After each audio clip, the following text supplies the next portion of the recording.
सवाल ये है, माँ और बच्चे की मौत का क्या कारण रहा होगा, जबकि माँ ने तो लाइफ जैकेट भी पहनी थी। ये घटना है मध्य प्रदेश के शहर जबलपुर की, जहां बरगी डैम पर करीब शाम 6 बजे एक दर्दनाक हादसा हुआ, जिसमें 9 लोगों की मौत हो गई, जिसमें एक बच्चा भी शामिल है और 30 के करीब लोगों को सुरक्षित बाहर निकाल लिया गया है। ये डैम नर्मदा नदी पर बना हुआ है, जिसको MPT यानी मध्य प्रदेश टूरिज्म चलाता है। मौसम विभाग ने घटना से एक दिन पहले तेज हवा चलने की वार्निंग दी थी, पर पैसे के भूखे ऑपरेटर्स ने वार्निंग को अनसुना कर दिया। 30 अप्रैल शाम 5:15 पर 40 के करीब लोग नर्मदा क्वीन नाम के क्रूज में बैठकर ठंडे पानी का नजारा लेने जा रहे थे। क्रूज के बारे में थोड़ा जान लेते हैं। ये क्रूज गवर्नमेंट के अंडर आता है और इसके 2 फ्लोर होते हैं।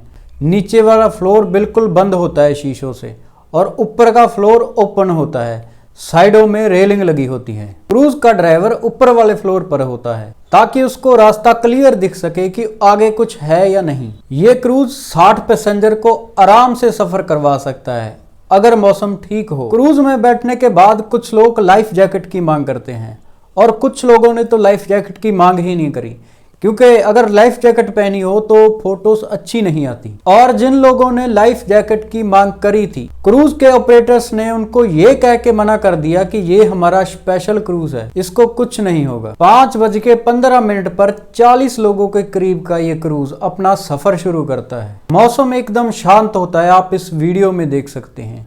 ये लोग वो दिखाई दे रहे हैं जो लाइफ जैकेट की मांग नहीं कर रहे थे, और जिन लोगों ने लाइफ जैकेट्स की मांग करी थी वो लोग नीचे के फ्लोर पर बैठे हुए थे। जाते वक्त सब कुछ अच्छा चल रहा होता है। क्रूज में सॉन्ग चल रहे होते हैं, लोग एंजॉय कर रहे होते हैं, कोई अपनी वीडियो बना रहा है। क्रूज 22 से 25 मिनट चलते चलते किनारे से काफी अंदर चला जाता है। सब लोग अपनी अपनी खुशी में इतना व्यस्त होते हैं कि किसी को कुछ पता नहीं होता कि अगले 10 मिनट में हमारे साथ क्या होने वाला है। 5:45 के करीब क्रूज को वापस मोड़ दिया जाता है। क्रूज वापस मोड़ते ही अचानक हवा चलने लगती है। हवा ज्यादा तेज नहीं होती, इसीलिए क्रूज के ऑपरेटर और लोगों के मन में थोड़ा बहुत डर भी नहीं आता। हवा चलते चलते करीब 5 मिनट बीत जाते हैं। 1-2 मिनट के अंदर ही देखते हवा 40 से 50 की स्पीड पर चलने लगती है। यहाँ पर लोगों का कहना है कि हमने ड्राइवर को कहा था कि क्रूज को सेफ जगह पर ले जाया जाए, और जो बाहर खड़े लोग थे उन्होंने भी बाद में बताया है कि हमने ड्राइवर को हाथ से इशारा किया था कि क्रूज को हमारी तरफ ले जाओ, पर ड्राइवर ने एक भी बात नहीं सुनी। जो रास्ते पर चल रहा था वही रास्ते पर चलता रहा। पर क्रूज के ड्राइवर का कहना है कि मैं क्रूज को पास वाले आइलैंड पर ही लेके जा रहा था ताकि सब लोग सेफ रहें। क्रूज के ड्राइवर का कहना है कि मैंने साथ वाले एम्प्लॉय को कहा था कि मौसम खराब होने वाला है, सबको लाइफ जैकेट मार दो, पर लोगों ने लाइफ जैकेट पहनने से मना कर दिया क्योंकि वो डांस कर रहे थे। पर लोगों का कहना है कि हमें लाइफ जैकेट पूछी ही नहीं गई थी। अब इस बात में कितनी सच्चाई है कुछ नहीं पता। करीब 3 मिनट का समय और बीत जाता है और वेव्स इतनी तेज हो जाती हैं कि क्रूज के पानी अंदर आने लगता है, और हवा इतनी तेज हो जाती है कि क्रूज के अंदर खड़े रह पाना मुश्किल हो जाता है। जब पानी क्रूज के अंदर आने लगता है तो लोग पैनिक में आ जाते हैं और लाइफ जैकेट की मांग करने लगते हैं। लोग बहुत ज्यादा इसीलिए डर जाते हैं कि उनको लगता है कि क्रूज में लाइफ जैकेट है ही नहीं। जब लोग ऑपरेटर्स को लाइफ जैकेट पूछने जाते हैं तो पता चलता है कि लाइफ जैकेट एक लोहे के बॉक्स में बंद थी और लोहे के बॉक्स को ताला लगा हुआ था। और हैरानी की बात यह थी कि ताले की चाबी दोनों ऑपरेटर्स के पास नहीं थी। जब लोगों को पता चलता है कि ताले की चाबी नहीं है तो लोग और घबरा जाते हैं। क्रूज में बैठे लोग खुद ही ताला तोड़ना स्टार्ट करते हैं और ऑपरेटर्स अभी भी नीचे नहीं आते लाइफ जैकेट देने। जो काम क्रूज के कर्मचारियों को करना चाहिए था वो लोग कर रहे थे। आखिरकार ताला टूट जाता है, लोग एक दूसरे को लाइफ जैकेट बांट देते हैं। पर हैरानी की बात ये थी कि लाइफ जैकेट सील बंद पड़ी थी, कभी यूज ही नहीं करी गई थी। आखिरकार सब लाइफ जैकेट पहन लेते हैं, पर इसके बीच लोगों का कहना है कि जब हम लाइफ जैकेट बांट रहे थे एक दूसरे को तो हमारे में से एक बंदा ऊपर था, उसने देखा कि दोनों ऑपरेटर्स पानी में कूद गए हैं। क्रूज को वैसे का वैसे ही छोड़ दिया है और 40 लोगों को मरने के लिए छोड़ दिया जाता है। अगर ड्राइवर हिम्मत रखता तो शायद पास वाले आइलैंड पर क्रूज को ले जाया जा सकता था और 9 लोग आज जिंदा होते। हवा तेज होने के कारण वेव्स इतनी तेज होती हैं कि क्रूज एक साइड से ऊपर उठ जाता है।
क्रूज में पानी भरा होने के कारण क्रूज के एक साइड वेट ज्यादा हो जाता है, जिस वजह से क्रूज एक साइड पानी में झुक जाता है और डूब जाता है। जो 9 लोगों की मौत हुई है, उनकी मौत का कारण था उम्मीद और अवेयर न होना।